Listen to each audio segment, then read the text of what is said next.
Hi, everybody. This is the story of how the French Revolution descended into bloodshed. We're in the summer of 1791. The massacre on the Champs de Mars, chaos in the clubs, all kinds of drama. Will the king, Louis XVI, keep his crown? And is France heading towards the winds of war? God of the people and of kings, of cities, of the countryside, of Luther, of Calvin, the children of Israel, remember the times when the sinister tyrants crushed underfoot the rights of the French. The time, not so long ago, when wicked ministers deceived peoples and kings. Princes, nobles, bishops swam in opulence. The people shuddered under their wealth. Their palaces were cemented with the blood of the oppressed, the tears of misery.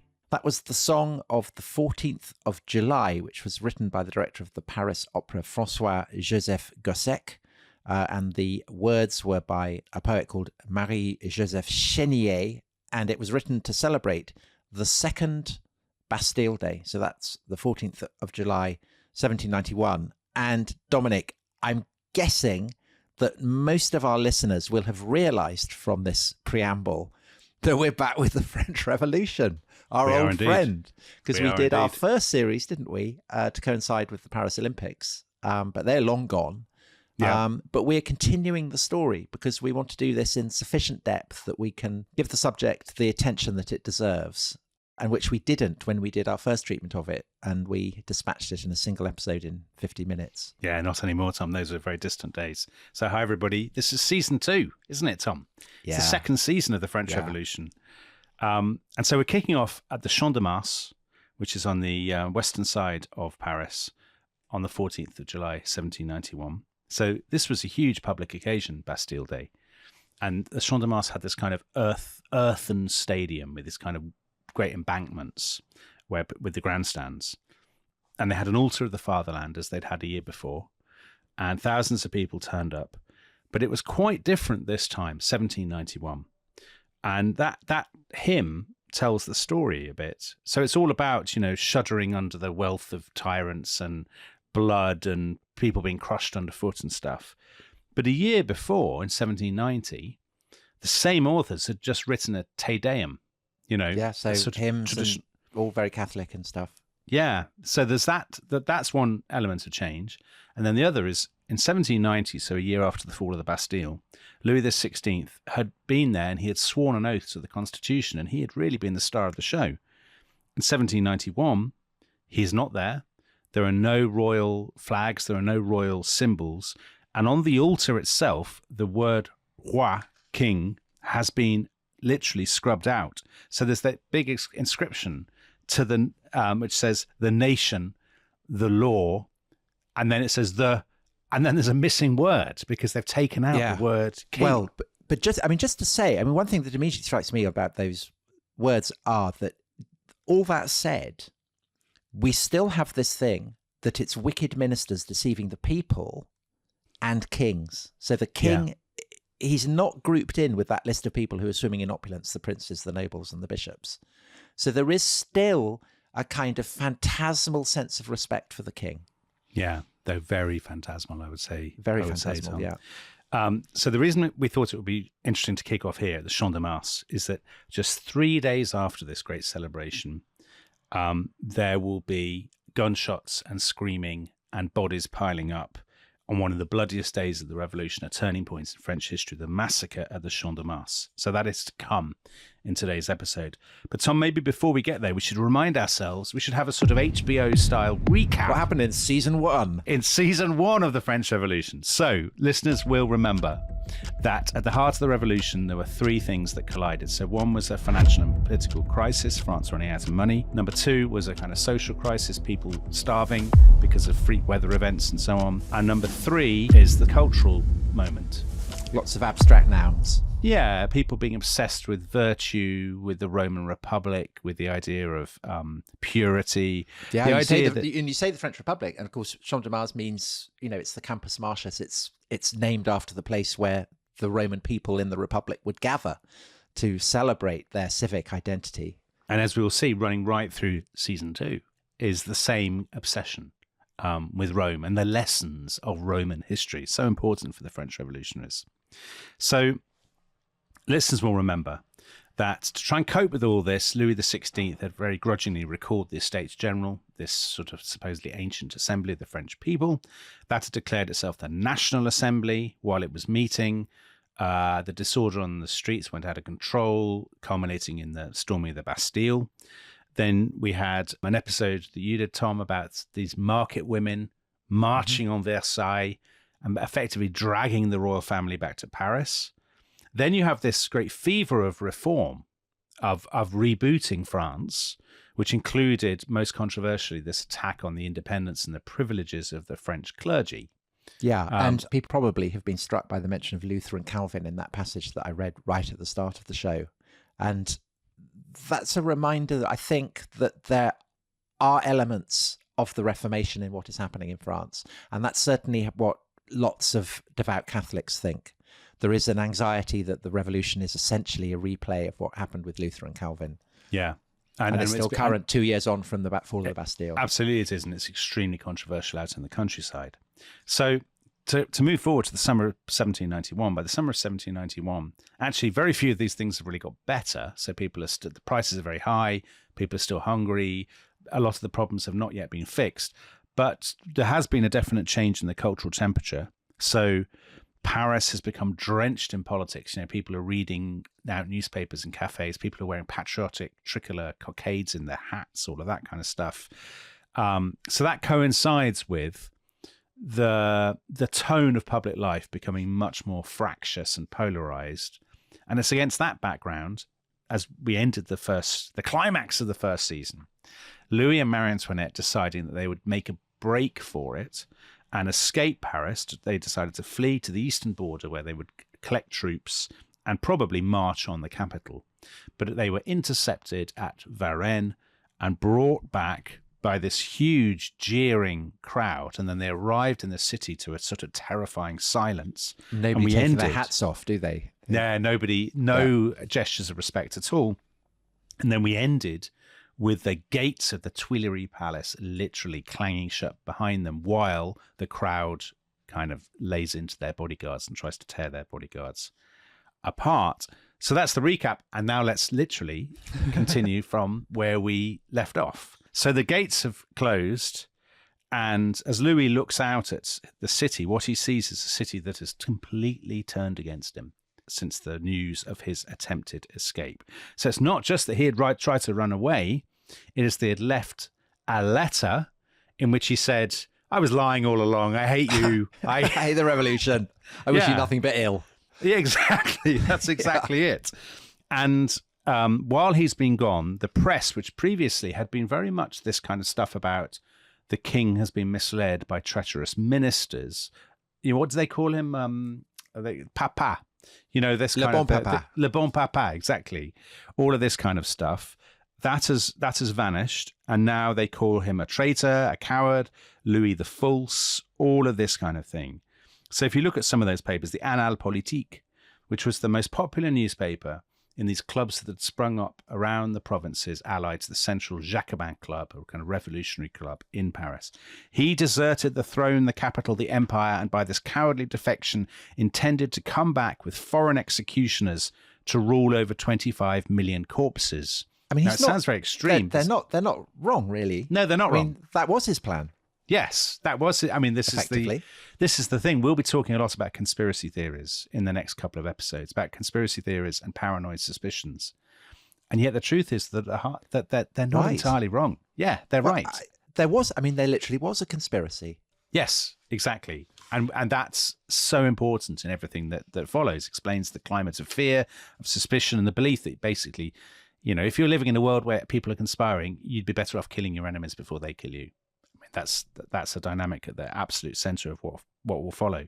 And the aggression, the sheer aggression, which of course draws on what you talked about at the very beginning of the first season, which was the torrent of invective against Louis and particularly Marie Antoinette. This is now turbocharged by the flight to Varennes. So there's a radical paper called Père Duchesne, which was edited by this incredibly aggressive journalist called Hébert, some people may be familiar with a faction called the Hébertistes, who are going to run into trouble later on.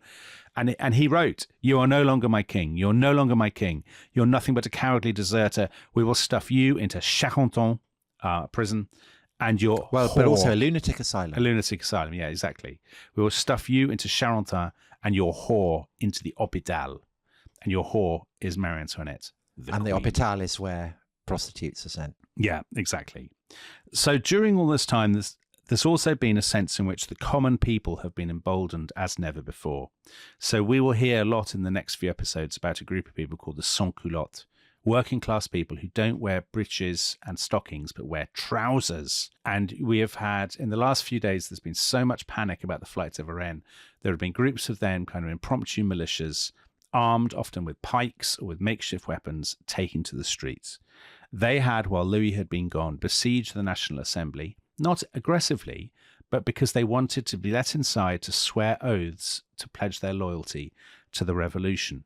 So on the one hand, they've done that. And on the other hand, they've been rampaging through the streets, smashing images of the king, his statues, his busts, ripping down pub signs, ripping down street signs, anything that has the kind of taint of monarchy. And there's a sense... So kind of virtuous and principled, but simultaneously quite fun. Well, simultaneously quite fun, but also potentially very frightening. If you're a law-abiding, if you're sort of somebody who prizes authority, stability, and all those kinds of things. But I think if you've been raised in the shadow of the authority of the crown, to be intimidated by it, and then you have a license by the behaviour of the king, but also the sense that you are part of a large number of people who feel this, there must be a kind of giddy sense of excitement. Yeah. I think there is. The thrill of almost blasphemy in toppling these statues. I think we talked in the first French Revolution series about how, for a lot of, if you miss the fact that for a lot of people, this is quite good fun. All of these marches on Versailles, these great public spectacles. Yeah. It is, a lot of people, as we will see, treat these political moments as a kind of carnival. It's fate. It's a kind of, you can throw off the shackles of everyday convention and you can go around smashing stuff up and having a fine old time. And a lot of people, particularly young men, I think find that very invigorating. And they always do in history. But the French Revolution is a really good example of that. Kind of high-minded vandalism. I mean, you get the best of both worlds, don't you? Yeah, you do indeed. So the question now is, what will happen to the king? France has never been a very Republican country. There have been Republicans, but they have been a tiny, tiny minority. And republicanism, even in 1789, 1790, has never been more than a real kind of minority sport. But now, in the last few days, since Louis' flight to Varennes, more and more people have been saying, maybe the whole institution, it's not just Louis that's the problem, it's the institution that's the problem. The club that has been instrumental in this is a club called the Cordelier Club. That met on the left bank in the heart of the kind of publishing district and the theatre district. It had a radical populist tone. Its most famous members were people who we've talked about before or will be featuring very heavily. So a guy called Camille Desmoulins, radical journalist. Who we featured in the previous series. Exactly, who's the hero of Hilary Mantel's novel, A Place of Greater Safety. A chap called Jean-Paul Marat, formerly of Newcastle. Skin problem.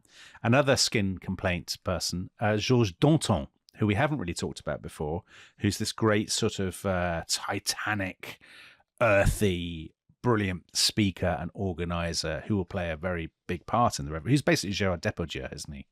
Well, he's also, I mean, to a degree, he's you, Dominic. Oh, Tom, so kind. I've got lovely skin, though. That's the difference. Yeah.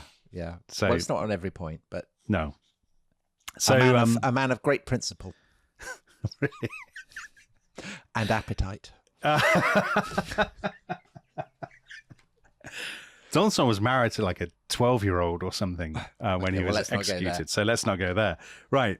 So the Cordelier Club, within hours of the King's flight, has been arguing, okay, enough now. The National Assembly should pull the plug and let's declare France a republic. And in the next few weeks, the Cordelier Club and other radical clubs bombard the National Assembly with petitions saying you've got to scrap the monarchy now. Louis has shown he can't be trusted.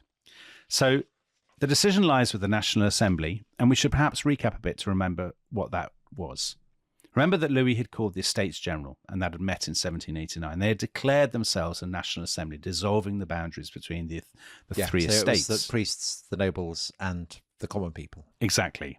But what's actually now happened is the nobles and the priests have all gone home. They're gutted about what's happening, by and large. And not only have they gone home, most of the commons have gone home, because they didn't expect that they would be there for 2 years.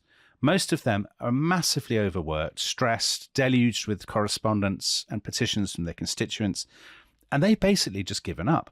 So there's only the 400 kind of hardcore deputies left, and they are trying to completely reboot France, to rewrite the government structures, the tax code, the law codes, and to write a new constitution. And they are absolutely worn out. In fact, from this point onwards, in this whole story running to when we finish, when who knows when that will be, 2029, the French Revolution, everybody is just constantly tired and half drunk, because they're they're just absolutely exhausted. Also, I mean, kind of quite young as well. Yes. So it's increasingly becoming a young man's game. It is, so exactly. It's young, drunk, inexperienced men. Yes. Exactly. And also frightened men. So these deputies who had been elected in 1789, they didn't think they'd be there 2 years later, and they didn't think that they would be, I mean, they thought they were going to Versailles, of course, not to Paris. So they're in the centre of Paris now, and they are surrounded by kind of people with trousers on and pikes who are sort of smashing up street signs and things. There are constant bread riots and brawls in the markets and all of this. And actually the deputies, we can tell from their correspondence, when they write home, they say, I actually don't feel safe anymore. I'm genuinely concerned about my personal safety. And to add to that, there is, at the back of their minds from this point onwards, sort of summer of 1791, there is a lesson in what can happen when order falls apart completely. France has one really important and lucrative colony, which we haven't talked about at all yet, which is what is now Haiti, which is a place that was then called Saint-Domingue. And in August 1790, there had been the first signs of a kind of slave uprising on Saint-Domingue, people burning sugarcane fields and so on, breaking the machines, the slaves. Then at the end of 1790, the black freedmen on that island had launched an uprising, and at the end of August 1791, there will be a mass slave rebellion, sort of overnight rebellion that will plunge the entire colony into civil war. An extraordinary, extraordinary story. So, Dominic, you said, this for most of the deputies in Paris is about order falling apart, but not for all of them, right? No. I mean, there are people who are very enthusiastic about this, because one person's order falling apart is obviously another person's declaration of liberty and freedom. Yes. Yeah, I mean, exactly. That's certainly how the slaves feel about it, obviously. But there are people in Paris who feel this is perfectly in tune with the revolution. The revolution has proclaimed liberty as one of its three founding ideals. There are indeed. So, even this is furiously contested.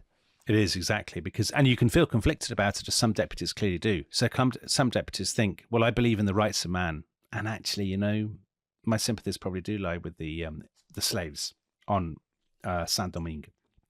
But at the same time, they're getting letters from kind of merchants on the western Atlantic seaboard of France saying, our town's entire economy depends upon this.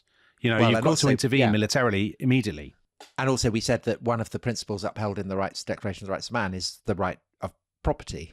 Yeah. And if a slave is property, then that's in confliction with the upholding the ideal of liberty. So there's So there are all these tensions, and even before the flight to Varennes, there had been some people who had looked at all this and said, "Okay, this has now gone too far. The revolution must now be brought to a swift conclusion, and order and kind of normality restored to France." And their champion, and a person who's probably a bit forgotten now in accounts of the revolution because he's not quite as colourful and charismatic as some of the other characters, but the man who's really the revolution's big star in the summer of 1791 is a very young man called Antoine Barnave. So Barnave came from Grenoble. People who listened to the first season will remember the French Revolution began in Grenoble, not in... And he's a Protestant, isn't he, as well? And he's a Protestant, yeah. And the Protestants do, as the Luther and Calvin reference at the beginning, they do play a kind of oversized part in the kind of imagination of the revolution. He's a classic revolutionary. He's a lawyer's son. He's a lawyer himself. He's very young. He's only 27 when the Bastille falls. He had become one of the great stars of the National Assembly. He was a founder member of the Jacobin Club. He drew up its first rule book. And he has a little faction allied to him. People who I suppose you might call, for want of a better word, liberals. So there's a couple of noblemen called Lameth. There is a magistrate in Paris called Duport. And they think, by the summer of 1791, they think, lots of people think, these are the people, this is the faction that are going to run the revolution. And their attitude is this. They say, look, the disorder has gone way out of control. We need to end all this. We need to end all the chaos, the polemics from the clubs and from the radical press. We need to restore order in the army. The way we can fix the economy is by further liberalization. We need to scrap all the antiquated regulations and things. We need to have a proper laissez-faire economy. So scrap price controls, have a free market, and let the free market work its magic. They reminded me when I was reading about this of the people who were around Boris Yeltsin in the 1990s in Russia. Yeah, well, it worked out equally well. So they're kind of, liberal reformers, think tank people who basically have figured out how they think they'll fix France. It'll be short-term pain, but in the long run, they think it will all pay off. Go on, Tom, but also, Dominic, I'm guessing, a further example, which I know is the revolutions themselves are aware of, is England after the Civil War.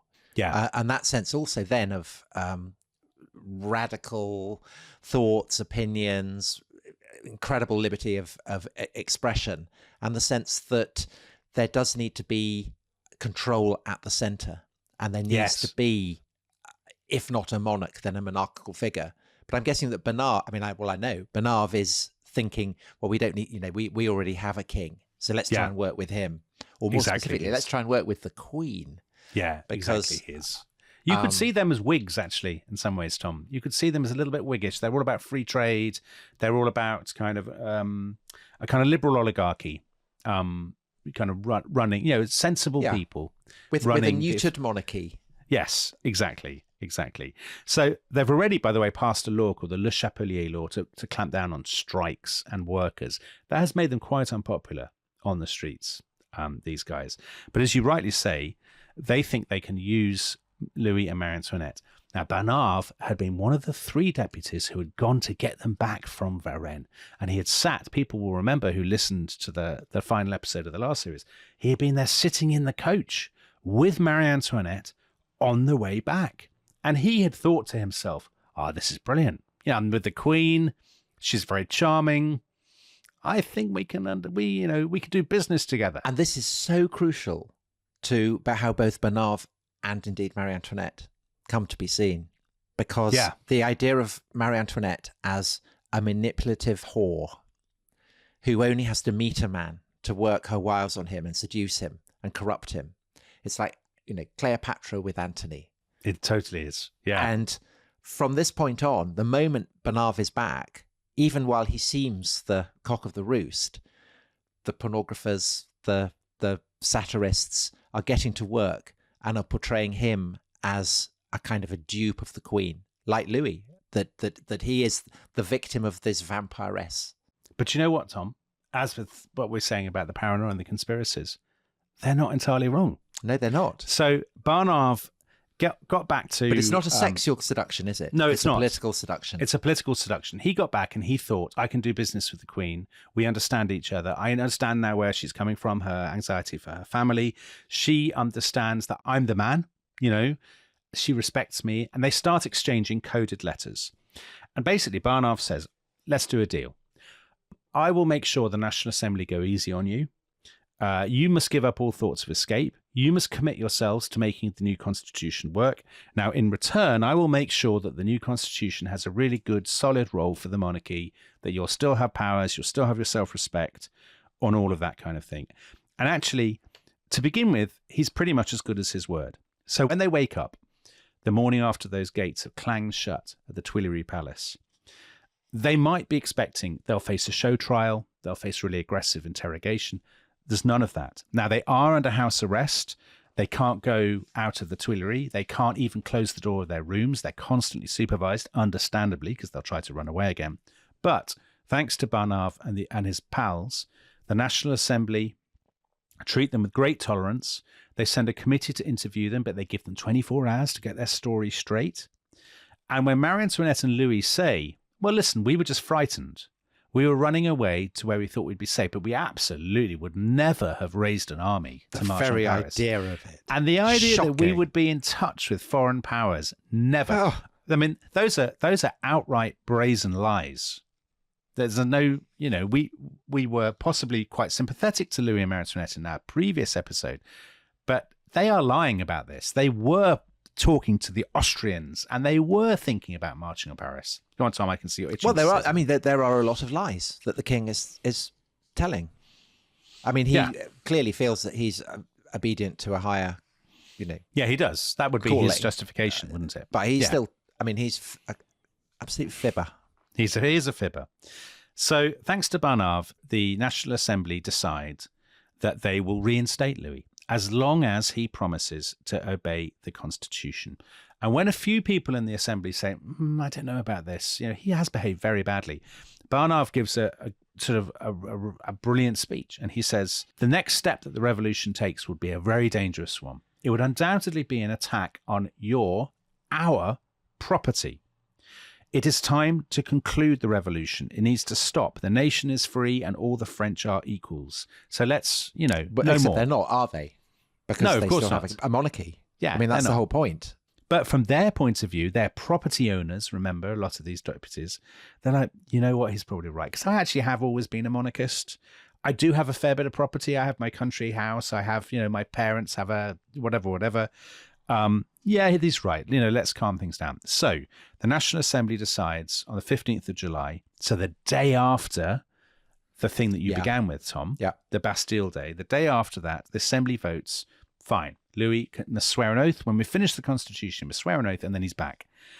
And of course, all the radicals, so the Cordelier Club, this club on the left bank full of artists and working class radicals and Desmoulins and Marat and Danton, they go ballistic. On the evening when they hear about this, there are people in there saying, listen, the deputies have been bought and paid for by the court. Barnave and all these people are in bed with Marie Antoinette. Yeah. This is unbelievable. The king ran away to the frontier to try to get a foreign army to attack us, and they're just going to let him off with barely even a slap on the wrist. And Dominic, when you look at the pamphlets that are produced in this period, the emphasis on Marie Antoinette as the agent of this is stupefying. It's as though she's the kind of malevolent, she's like the center of a whirlpool of blood. Yeah. And sucking everyone down. And it'll actually get worse. I mean, in the next episode, it will get even worse. So when the news that the Assembly has made this decision hits the streets, so this is on the afternoon, the evening of the 15th of July, people go absolutely ballistic. There are people shouting in the cafes. There are brawls. There's a huge protest outside the National Assembly with people chanting. They invade the theatres and they say that performances should be kind of closed, shut down, because we should be in mourning for the death of liberty. Now, ominously, this is what they had done in 1789, just before the fall of the Bastille. So people have a real sense, something is building, something is coming. And then on the next day, the 16th, it's a day of extraordinary drama. First of all, at the main club that all the revolutionaries belong to, the Jacobin Club, there is this incredibly bitter session in which a lot of club members are accusing the deputies of treason and of selling out to the monarchy. And Barnave and his friends, the Lemaitre brothers and this guy, Adrien Duport, they say, okay, enough. I'm not standing for this anymore. This club has served its purpose. It's time for us to go. And Barnave and co. say to all the other deputies, we're out of here. We're not going to stay and be insulted like this. And they all storm out of the Jacobin. Literally, they go across the street to another abandoned monastery, which had once... I love this, Dominic. It's all monasteries. The fact that all of these factions are named after monasteries. So this was a Cistercian group called the Feuillants. And they set up a new club called the Society of the Friends of the Constitution, and they are called, obviously, the Feuillants Club after these monks. And only 6 deputies stay behind at the Jacobin Club. And is there a particularly prominent member of these six deputies? There is a man who is going to become more and more prominent as the story goes on, and his name is Maximilien Robespierre. So he stays behind at the Jacobin while all the others have gone. Meanwhile, at the club on the left bank, the Cordelier Club, the people there say, right, big rally. Right, let's take this to the streets. Tomorrow is a Sunday. Perfect. People aren't at work. We'll get everybody to gather. They'll gather at the ruins of the Bastille. And then we'll have a huge march across town, and we'll go to the stadium, to the Champs de Mars Stadium, where the altar to the fatherland is, when there's a lot of stuff still hanging around from Bastille Day. And there we will sign this huge petition. It'll be the biggest such thing in history. The petition says Louis abdicated when he ran off to Varennes. France must be a republic. This will be the turning point. And actually, the one person who says, hold on, is Robespierre. Robespierre says, I'm not sure about this. A big rally and all that kind of thing, that will give the Feuillants a pretext for a crackdown. We don't really want that. We don't want to give them any semblance of an excuse. I think he comes across from all of these narratives, today's episode, the next episode we're going to do, and so on. He's a very, very shrewd and impressive political operator. The thing is, he is quite smart, isn't he? And he really is. He's tactically cunning, Robespierre. He can see what's coming. But of course, people don't recognize that at the time. They say, no. It'll be brilliant. We'll have this huge march. We'll have a great rally, all of that kind of thing. And they break up. What can go wrong? They break up that evening, the 16th. They say, there will be so many of us, the deputies will have to give in. Louis will fall, and France can walk into the new dawn of a republican tomorrow. But Tom, it will not work out like that. Hello, welcome back to The Rest is History. And for those of you who are watching this on YouTube, you'll be delighted to see that I took the opportunity of the break to put a blanket up to stop the sun blinding my eyes and turning me very, very pale. So, Dominic, high drama in Paris. It's the morning of Sunday, the 17th of July. Weather is clear. It's going to be hot. It's going to be sunny. What happens? So as the dawn breaks everywhere across Paris, there are the members of these kind of radical groups called the fraternal societies and clubs and so on, streaming to the agreed meeting point, which is the Place de la Bastille. But when they get there, they find that the entrances to the square are blocked by guards, by members of the National Guard. What's going on? Well, what is going on is the city authorities have been busy overnight. Now, the city authorities, the two people who run Paris, they're both men of 1789. So they're what you would call kind of liberal reformers. One of them is the mayor, who is a guy called Jean-Sylvain Bailly. He's an astronomer, isn't he? He loves staring at the sky. Yeah. And he's a fan of the tax evader, Benjamin Franklin. So he's a great pal of the Americans. And the other fellow is also tainted by his association with North America, and that's the Marquis de Lafayette, the guy who runs the National Guard. The man described by the official dictionary of the French Revolution as an empty-headed political dwarf. He's back on the scene. Well, or Dominic, you say he's tainted by his association with America. You say burnished by his glorious feats in defense of liberty. Yeah. And that he's actually, I think, played a very, very difficult hand pretty well. Yeah. And is a rather admirable figure. Well, people who were persuaded by your defense of Lafayette in season 1 will be disappointed to hear that in season 2 of the French Revolution, I know things don't go well for Lafayette's career collapses in absolute shame and ignominy. Yeah, but he's not alone, is he? I mean, he's running up a down escalator, and he does survive. He will live to see another revolution. I mean, all of these guys we're talking about, they're all going to end up dead. They are. I mean, this is the extraordinary thing. Whenever I do these episodes, I always think, I'll just look at the names at the end, and I look through the names like, he was dead 6 months later. He's guillotined, whatever. So Lafayette has been moving rightwards all this time because he's actually been. You could say everyone else has been moving leftwards. I suppose you could. Yes, you could, of course. You could say that. Because he has been using the National Guard to implement the attempt to clamp down on strikes and worker unrest. So he's gone from being the darling of the streets to being drawn further and further into conflict with the streets. Well, it's his job to keep order in Paris. Tom, are so Team Lafayette. What have they got on you, the Lafayette family? I'm just trying to see the world through his eyes. But of all the people that you know, I'm not talking about just in this podcast, but in life generally. Can you think of anybody who's generally more in favour of using troops to break up street disorder? I'm usually all over that. Churchill? Yeah, but you don't know Churchill. I mean, you know. Oh, I see. Yeah, right. Yeah. Okay. So. Yeah, but the reason you despise Lafayette is he's not very good at it. Yes, exactly. I mean, like that's competence. the thing. I like competence. But he's torn between his conscience and his duty. I like competence and the regular payment of taxes. That's what I believe in. Right. So the demonstrators have been blocked off by Lafayette's troops. So they say, well, we're not going to do the big rally. We'll just get by sideways to the Champs de Mars, which actually they do. And when they see the National Guard are there, some of them say, okay, we're in for trouble. And so they have like rocks in their pockets. Some of them even, I think, have pistols. They know that there is danger in today, in this Sunday. Now, meanwhile, other people have started arriving at the I know you like this, and there are two in particular, aren't there? Yeah, very improbable figures. So at midday, the stadium is starting to fill up. As it's filling up, people notice this kind of sort of shuffling and moving going on under the platform where the altar is. And they go to investigate. And I know you love this. Two very improbable figures. Yeah. So they find that hiding under the platform beneath the altar are a young man who makes wigs and an older man who has a wooden leg. And with them, they have like a picnic hamper with kind of a lunch, a nice spread. And they have a load of carpenter's tools.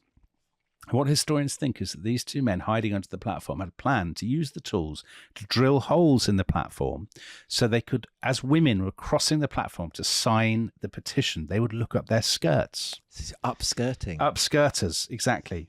But the rumour goes around that they had a bomb, that they're terrorists, that they're kind of royalist terrorists or something. And they are dragged away by a group of laundrymen who literally, they string them up on a lamppost, they hang them from a lamppost, and then, Tom, they cut their heads off. So, I mean, that escalated very like the very Bastille. quickly. I mean, it's a good way to celebrate Bastille Day, isn't it? I suppose so. String someone up and then chop the heads off and parade the head on. It's true to the spirit of Bastille Day, I suppose you could say. But it's quite...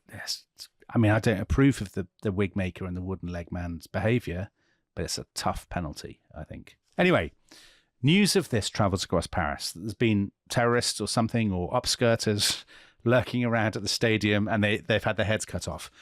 It reaches City Hall, the Hôtel de Ville, and Bailly, the astronomer, says, oh my God, well, this shows that this is totally out of control. He says, and this is a sign of the rhetoric that's going to be used throughout the revolution. He says to the city council, this whole rally is a foreign plot, a conspiracy against the constitution and the nation, financed by foreigners who are attempting to divide us. He flies the red flag, which is the flag of martial law. He declares martial law, and he sets off with a small group of troops towards the Champs de Mars. When he gets to the stadium, the Marquis de Lafayette is there with hundreds of National Guardsmen. And they're like, right, let's go and break this thing up. Now, inside the stadium, there are perhaps 50 to 60,000 people. And a lot of those are radical supporters, but of course, a lot of those are just people. It's a Sunday. As you said, so it's a very nice day. Fun. It's a fun thing to do. Go out with your family, have a stroll, see what's going on. It's a day out, and lots of people would have gone to the Champs de Mars anyway on a warm summer Sunday. So there are tens of thousands of people there, and of them, perhaps 6,000 have already started to sign the petitions. Lafayette starts to march his men in through the southern embankment of the stadium, and people start booing, and some of those people start to throw stones at the National Guard. And then, we don't know when, we don't know how exactly, a single shot rings out, and it's the classic way that these things start. No one knows who's fired it, but the guardsmen immediately assume they're being fired upon by the crowd. They kind of drop to their knees and start shooting, and suddenly it's all total chaos, and there are more and more shots. There's no one among the National Guards who worry about this, because that was an issue with the march on when the National Guard go to Versailles to bring the King and Queen back a year or so earlier, is that Lafayette can't be certain that his men will follow him. No, he but can't. On this occasion, they do. They do, and maybe because they are genuinely being stoned by the crowd, I would guess, and there's a sense of camaraderie. I mean, you're absolutely right. It's remarkable in some ways that the National Guard do stay loyal to Lafayette, given that, as we'll see in the next few episodes, their loyalty cannot be depended upon. But at this point, yes. Then there is total chaos. There are people thousands of people screaming and running everywhere. Another detachment of guardsmen on horseback charges into the stadium. It starts trampling people, running them down. Troopers are hacking at people with their sabers. Very Peterloo Massacre. Yeah, but Peterloo Massacre with... It's kind of empty, yes. Yeah, with knobs tiny. On. Yeah. Because when the firing finally dies down, it's a few minutes only, but when the firing dies down, there are dozens of bodies everywhere. And if you look at estimates, they differ wildly. So at the bottom end, it's perhaps 50 people dead and hundreds injured. The radicals themselves said that hundreds of people had been killed and thousands injured. I mean, we can't possibly know. But it is a very, very bloody afternoon and a terrible shock to the kind of body politic of Because Paris. this is the first outbreak of mass violence in Paris since the Bastille, right? It is, exactly. And it's the first outbreak of violence where the violence has been perpetrated by the forces of order against a defenseless crowd. I think that's what people find so shocking. But it's also the first example of revolutionaries on revolutionaries. Exactly. Yeah, it is. Exactly. And the different groups of revolutionaries interpret it very differently. So for Barnave and the Feuillants and Lafayette and Bailly the Maire, this is a sign of the danger of disorder. It is an overdue warning that it is time to put all this to an end and crack down, because this is going to become the norm if you don't stop it.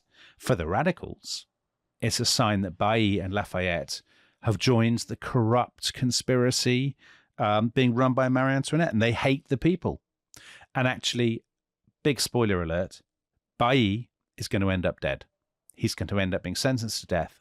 And as a special treat for him, they move the guillotine to the Champs de Mars so that he can be executed on the very spot where he's accused of kind of carrying out this massacre. So that's a kind of a sign of how bad things are going to get. But actually, in the short term, the Champs de Mars does seem to be a victory for the moderates, because the Assembly immediately passes a very strict anti-riot decree and makes it retroactive. So they can punish offences carried out before the rally on the Champs de Mars. So within days, more than 200 people have been imprisoned, some of them just for throwing stones or even shouting slogans. There are dozens of people who are held for weeks in solitary confinement without trial, without even being told the charges against them. And it is part of a much more general crackdown in the summer of 1791. But it still strikes me as strange that in the kind of the general mood of opposition to the monarchy that seems to be manifesting itself, and the fact that the victims of this massacre are being widely mourned, that the Feuillants should have had the tools for oppression at their hand, that the Lafayette's men should have followed him. I mean, I never really made that point, but it does seem quite. I suppose it suggests that we perhaps shouldn't assume that the kind of the onward sweep of the revolution is as inevitable as it seems. Do you think? Well, that's maybe. I think part of it is that, Tom, you're approaching this knowing what we know, which is we know the revolution is going to continue and it's going to get worse and it's going to become more polarized, more radical, or better, if you like, that kind of thing. They don't know that. And so there are a lot of people who think, oh, wow, this has now definitely gone much too far. We should, there are a lot of people who do crave stability and they want a return of order. And as you made the comparison with the English Revolution of the 1640s, 1650s, as then there are a lot of people who are anxious about chaos and anarchy, and who think, no, But Lafayette famously didn't become Cromwell, which is the But he doesn't become Cromwell, You despise him. Well, there is a definite sense in 1791, in the summer of 1791, actually, that France could be moving towards a more authoritarian regime. So for the first time now, the police are shutting down publishing houses and clubs. Lafayette's men, I mean, you talk about could he become a Cromwell? Lafayette sends his men across the city. They seize copies of radical newspapers like Marat's newspapers, and they destroy them. They even start to reactivate the old royal secret police, and they have people literally spying on conversations in taverns, writing reports, what people are thinking on the streets. Dominic, I mean, the radicals are doing this as well, though, aren't they? They're also saying that it's the duty of a patriot, yes, if he or she suspects a traitor in their midst, to denounce that person. Well, let's get into that now, actually, because that's such an interesting thing. So there's a brilliant historian called Timothy Tackett. I know you've been reading his stuff as well. His books on this period, so his book on the flight to Varennes and his book on the coming of the terror, they are brilliant on this period, sort of 1791, 1792.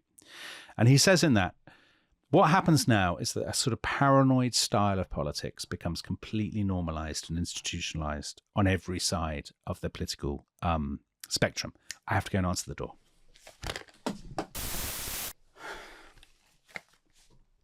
Sorry about that. Postman. On every side of the political spectrum, this paranoid style has become institutionalized, understandably, because Varennes showed that you're right to think there's a conspiracy. There absolutely was a conspiracy. And that people might be telling lies. Yes. You can't trust anybody. If the king can tell a lie, then who can you trust? Yeah. And Tackett has this lovely section on a particular trope, a device, which is the idea of the traitor who wears the mask of patriotism. And this was a phrase that had been coined by the radical journalist Marat, the mask of patriotism. And it's so toxic, that's an idea. Yeah, of course. Because the idea is the more patriotic you appear to be, the more keen on the revolution you are, the more likely it is that you're actually a traitor who's conspiring against the revolution. And you can see why they have this idea. A, because there have been conspiracies, but B, because their sense of history, I mean, you would know this better than anyone, Tom, their sense of history, which is rooted in the Roman Republic, the unveiling of plots and conspiracies, the Catiline conspiracy by Cicero, they've all studied it at school, and it's so central to how they view the world that, Republican virtue is constantly in danger of being undermined by sinister, Machiavellian, by liars like the king, or like the Feuillants, or like Mirabeau before him, or like Lafayette, and all of this kind of stuff. And that the more loudly somebody proclaims his patriotism, the more likely he is to be a traitor, and there is no greater service than to expose him, to denounce him. So in Hilary Mantel's novel, A Place of Greater Safety, the hero is this guy Camille Desmoulins. But he had already he'd published a declaration of the rights of the accuser. And he had said, to be a good citizen is to accuse and denounce your neighbours. It's incumbent upon you. And the Jacobin Club actually, from this point onwards, has a rule. All its members must swear an oath to denounce all traitors of the fatherland, even at the risk of our lives and our fortunes. I mean, it's very social media circa 2020, 2021, isn't it? It's a feature of left-wing politics from this point on, right?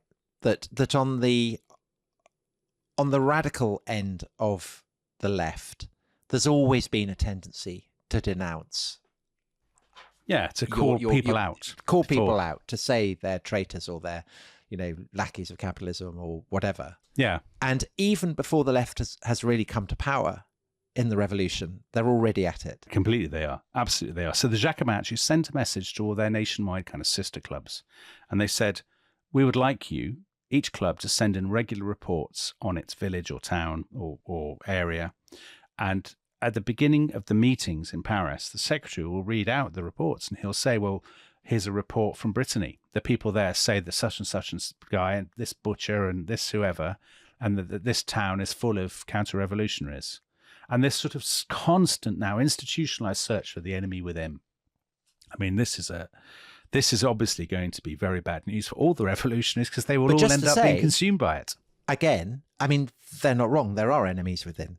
There are still nobles present in their chateau across France, and of course there are all these priests who have refused to swear an oath of loyalty to the revolution, who are seen as being in league with the Pope, and because of the Pope, with the Catholic authoritarian powers. So you're dead right. I mean, they're not wrong about worrying about this. And there's a group of people we haven't mentioned very much today, but we'll be talking about a bit more tomorrow. The émigrés, the exiles. There are 10,000 of them, and they are literally just across the border in the Rhineland, and they are conspiring against the revolution. And these were the people the king and queen were going off to They were indeed. So there are local authorities across France who are now saying, okay, right, the revolution is in danger. France is going to be invaded.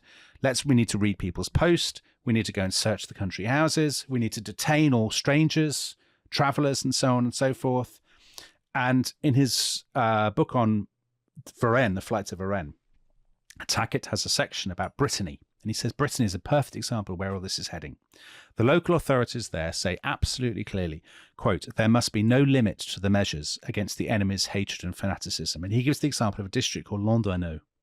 And in Landerneau, they organised mass arrests of all nobles and priests who hadn't sworn the oath to the Constitution because they said, these guys can't be trusted. You know, they're a fifth column. And when the people of Landerneau were challenged about this, isn't this a bit extreme? They said, and I quote, it's worth reading because I think it so anticipates what's to follow. We had only one choice, to seize our enemies before they could commit crime and murder. We have served both humanity and the Constitution in separating out those who would cause trouble and disorder. We will not cease pursuing them until the sacred fire which we hold in our breast has purified every corner of the French nation. I mean, that is pretty, you can understand why they're saying it, but at the same time, it's pretty ominous reading, given what we know about what will follow. But of course, nobody knows in 1791 what will follow. In fact, Barnave thinks, the momentum is still with me. The radicals overplayed. He thinks like Robespierre. The radicals overplayed their hand at the Champs de Mars, and now I have the political space to launch the crackdown I always wanted and to get through the slightly more conservative version of the Constitution that I wanted. And so as a result of his deal with Marie Antoinette, they come up with a kind of constitutional plan, which is there will be, when we have elections, there will be strict kind of tax and property thresholds for voting and for holding seats. And the king will still have a fair bit of power. He'll have the right of veto, really important. He can veto things he doesn't like. He can choose his own ministers, ambassadors. And Barnave says to Marie Antoinette, what more does it take to be king? You've basically we're going to give him everything he wants. It'll be fine. Now, he's starting to get now a lot of criticism from the Jacobin Club because people are like, he's giving away a lot and he's clearly very close to the court. And, there's this sort of sense that he's actually overreaching a bit and that he is becoming the corrupt minister of the king, who is always the object of hatred. He is mentioned in the that song that we quoted at the start of the program. And actually, you say corrupt. So on the one hand, you have this young man, lawyer, very fluent, very articulate, clearly very ambitious, who is Marie Antoinette's cat's paw. And on the other hand, you have a man who is literally now being called the incorruptible, and that's Robespierre. And this really is Robespierre's moment when Robespierre his star has been growing, but this is the moment when he comes out as the champion of the radical cause. So it's worth stopping for a minute and talking about Robespierre, because Robespierre, in many ways, he's the anti-Barnave. He's not interested in the trappings of power. He's not overtly ambitious for office. He seems to care only about the common people and the public good. So Robespierre is from a place called Arras in sort of northeastern France. He's the son of a lawyer. He, like you, Tom, he's a very earnest, very intense scholarship boy. He's obsessed with the Roman Republic, like you. Yeah, like you. He's obsessed with Rousseau. Yeah, he's pale, thin, bony, tall, vaguely sinister. He's always perfectly turned out, like you. Yeah. His hair, his white wig, always powdered. I think if I wore a wig, mine would be perfectly powdered. And he has these little kind of glasses, kind of steel-rimmed glasses. And some people said Robespierre was brilliant. There's a guy called René Levasseur who sat with him when they were in the National Convention. And many years later, he said of Robespierre, he was sober, he was chaste, he had few personal needs or ambitions. He had no desire for economic gain. His only ambition was to acquire a reputation as the best and most honest citizen, which I know is very like me. What your cricket teammates say about you. But other people who worked with him closely, Tom, told a different story. Did they, Dominic? Yeah. What did they say? Proud, prickly, priggish. Honestly. I mean, cold. What can you do with colleagues who just bitch about you behind their back? But of course, the Awful. thing is, My sympathies are all with Robespierre. the thing is, both these things maybe are almost certainly true. That he is I don't think so, Dominic. He is honest and sober and earnest. Yes. And all of this. But at the same time, clearly, Robespierre is a very cold fish. I mean, he has no private life at all, as far as we can tell. He's totally obsessed with and devoted to politics. And his own... Because he's wedded to the good of the people. Yeah, but in that sense, he has that sense. No one, in a way, no one has a higher appreciation of his own probity and virtue than he does. You know, he's obsessed with his own virtue and with his own... He's one of those kind of political monomaniacs. We're very familiar with them, that this kind of radical politics often throws up. Somebody whose overpowering moral earnestness actually makes them very chilly, makes them a very chilly companion. But he gives these speeches that at first deputies laugh at. They're very long. They're very earnest, intense, full of references to the Romans. Nothing wrong with that, Dominic. Incredibly emotional, though. So his emotionalism, people always talk about Robespierre as chilly, and he's chilly in his personal relations, but his oratory is not chilly at all. He'll be talking about himself as a martyr. He'll be talking about giving his life and shedding tears for the people. He has these long, tortured pauses in his speeches, and all through his letters, his speeches, they're shot through. He's a total conspiracy theorist. So even before the revolution, it's an interesting thing. Historians have looked at the letters of deputies and of the leading revolutionists, and they've said, you know, the funny thing about it is that before 1789, most of them weren't paranoid. They'd sometimes talked about conspiracies and stuff because that was part of the political imagination of the day, but they weren't obsessive about it. Robespierre was always obsessive about it. He was somebody who had been on... he dug down into Reddit or something and spent all his time arguing with people on social media and all that. That would have been his personality. Because I think that he has a Manichaean sense of the world, doesn't he? That there is, in political terms, good and evil, and he's on the side of good. Yes. And the fact that good is being foiled can only be explained by the workings of evil. The fact that there might be, economic problems or accidents or incompetence or whatever doesn't quite fit into that. It doesn't quite give it the edge and the drama that clearly Robespierre thrills to. I totally agree, Tom. I think it's what a lot of people, I think at the beginning, they listen to him and they kind of laugh and they say, it's all very simplistic with him. There's always an easy answer. It's populism in a way. It's a kind of moralistic populism that a lot of more worldly people, your kind of Mirabeaus or whatever, they think it's a bit... Barnave. Yeah, they think it's a bit déclassé and a bit kind of down market. But, as you rightly say, the moralism, the Manichaeanism, for some people it's intoxicating. As early as 1789, he got a letter from a young man called Antoine de Saint-Just. Oh, yeah. And Saint-Just said to him in this letter, I don't know you, but you are a great man. You're the representative of humanity in the Republic. You'd love to get a letter like that, wouldn't you? I get them from Rest is History listeners all the time. No, I mean, of course, that Robespierre has a towering ego, I think, and a sense of self. But a towering charisma too. I mean... I guess if you like that kind of thing. Yeah, if you like that, Well, clearly Saint-Just does, and Saint-Just is, as we will see, I mean, he's a very impressive young man. Well, he's slightly frightening. Yeah, exactly. And of course, so for Robespierre, actually, the current political climate is a gift, because every day in the autumn of 1791, he's getting up at the Jacobin Club. Barnave and Co. have walked out of that club, and he gets up and he says, what a load of sellouts they are. Why are people still hungry? Why is the king still hanging around? Why is this constitution much weaker than we thought? Well, we all know why. It's because they're part of the conspiracy. It's because they've sold out to the Austrian queen and to the forces of international tyranny. So, which, to a degree, Barnave has done. Yeah, I mean, there's enough truth in that There's enough accusation truth in it, exactly. Yes. That you can work with it. Absolutely.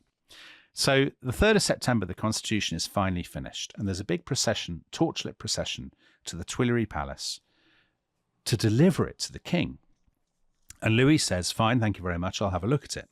So what they've given him is he will be head of the executive, there'll be a single chamber assembly, Louis can choose his ministers, Louis is head of the army, Louis has a right of veto.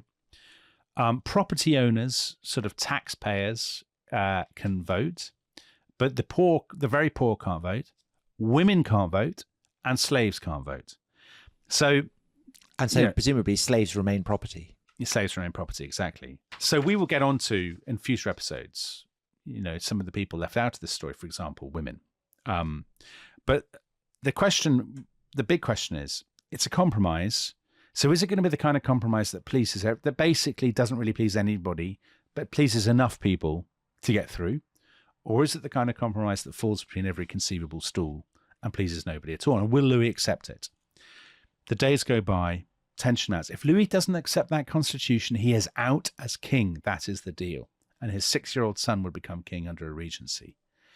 So on the 13th of December, he announces his decision. He will accept it. And the next day he goes and swears an oath to maintain it and defend it. And there are great parades and fireworks and bonfires of celebration. There's a huge balloon in patriotic ribbons that flies over the Olympics. Yeah, like the Olympics. And a scientist is in this balloon. He's throwing out copies of the Constitution across villages, into villages all across the Ile-de-France. For the first time, Louis and Marie Antoinette are allowed out of the palace. They can go to the opera. They can go around the city and whatnot. And the deputies are like, finally, it's over. It's done. They meet for the last time on the 30th of September. The new Legislative Assembly that will succeed them under the new Constitution has already been elected. They've agreed that none of them will sit in it, a self-denying audience. So one of their successors comes along and he gives a speech and he says, you have done the most amazing thing. And anyone who wants to succeed you, it will be what Alexander the Great said of Philip II of Macedon. You've left us nothing to conquer because of your amazing achievements. And actually, a lot of them are saying they declare the revolution is finished. Brilliant. It's all done and dusted. One of them, a Protestant pastor called Saint Etienne, he actually has already started writing a kind of semi-official history of the revolution. Brilliant. Now what else? It's finished. But the thing is, it clearly hasn't finished. And there are two shadows, Tom, of what is coming. So the first thing is that the last sort of full day of the Assembly's existence, so the day before they broke up, one of Barnave's allies, this guy Le Chapelier, had tried to push through a law. He'd said, we don't need all the clubs anymore because it's done. The revolution is over. Now that the revolution is over and the Constitution has been decided, order and public peace should prevail. We don't need this ranting and raving in the clubs. And at that, one of these other deputies gets up to interrupt him, and it's Robespierre. And Robespierre says, and I quote, for my part, I can see that the new Constitution still has enemies within and without. I can see conspiracy and treachery sounding the alarm as they sow unrest and discord, and the leaders of opposing factions fighting less for the cause of the revolution than for the power to rule in the monarch's name. And when I see these things, I don't believe the revolution is over. And once again, he is speaking truth to power. That's it. And when he finishes, when he goes out, there are loads of crowds waiting for him and they carry him through the streets. Hurrah for Robespierre. He's speaking for the people once again. So that's one shadow. And the other shadow is in the Tuileries Palace because Barnave Fibbers. Barnave has been completely double-crossed.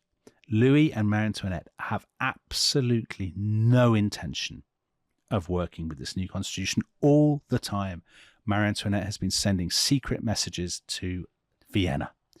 And she has been saying to her Austrian family, these people are brutes, they are madmen. She writes to her brother, and she says explicitly, we are going along with Barnave and Co., quote, the better to double-cross them later.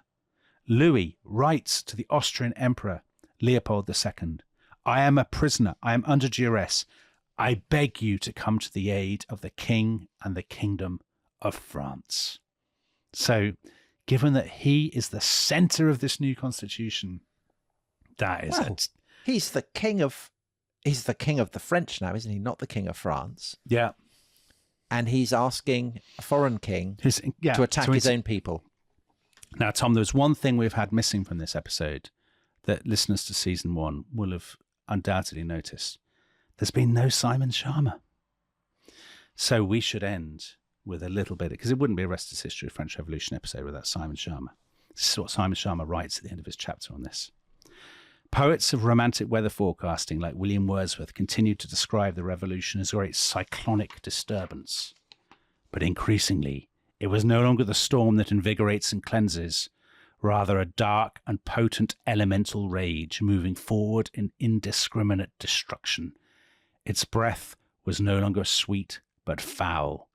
It was the wind of war. And if the wind of war comes, can the storm clouds of war be far behind? So, Dominic, brilliant stuff. What a cliffhanger.